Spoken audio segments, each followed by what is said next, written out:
Почитувани, новите мерки кои ги предвидува Социјалдемократскиот сојуз за либерализација на енергетскиот пазар самите по себе представуваат конфликт на интереси и основ за богатење на партискиот апарат на Социјалдемократскиот сојуз и неколкумина владини функционери.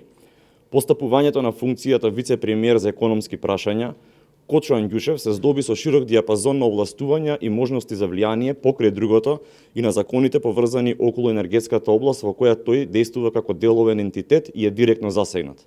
Понатамошната либерализација на пазарот, која ќе ја спроведува владата на Социјалдемократскиот сојуз по барање на Анѓушев, ќе доведе до зголемување на неговото пазарно учество како резултат на проголтувањето на помалите фирми, со што контролата на цените и понуденото количество ќе зависи, речиси, исклучиво од групацијата Фероинвест.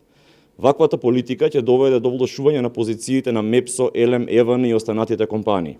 Ова ќе предизвика нагло ослабување на Елем и Мепсо кои ќе отпуштаат илјадници луѓе од работа. На тој начин, овие две компании се обезвреднуваат и стануваат потенцијален бомбона бизнис за блиските соработници на ЗАЕВ.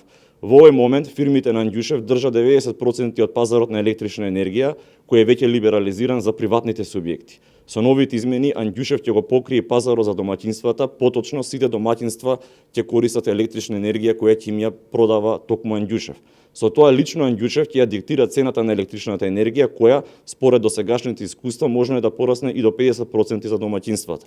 Фирмите на Кочо Анѓушев работат исклучиво со увезена електрична енергија, бидејќи со новиот закон за либерализација можно да дојде до целосен монопол на пазарот од страна на Фероинвест, ќе се намали производството на електрична енергија на Елем. Со овие измени енормно ќе се зголеми увозот на електрична енергија во државата, со што Македонија можно да се претвори во целосно енергетски зависна држава. Зголемениот увоз ќе предизвика влошување во билансот на плаќање на државата, зголемен трговски дефицит и намалување на девизните резерви на државата. Се тоа ќе иницира потреба по натамошно задолжување на Република Македонија и зголемување на јавниот долг.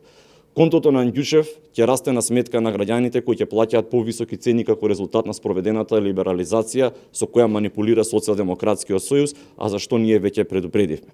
Во Република Македонија животот дојде само за неколкумина бизнис пријатели на ЗАЕВ, а за народот пристигна поголемите сметки и понизокиот стандард. Благодарам.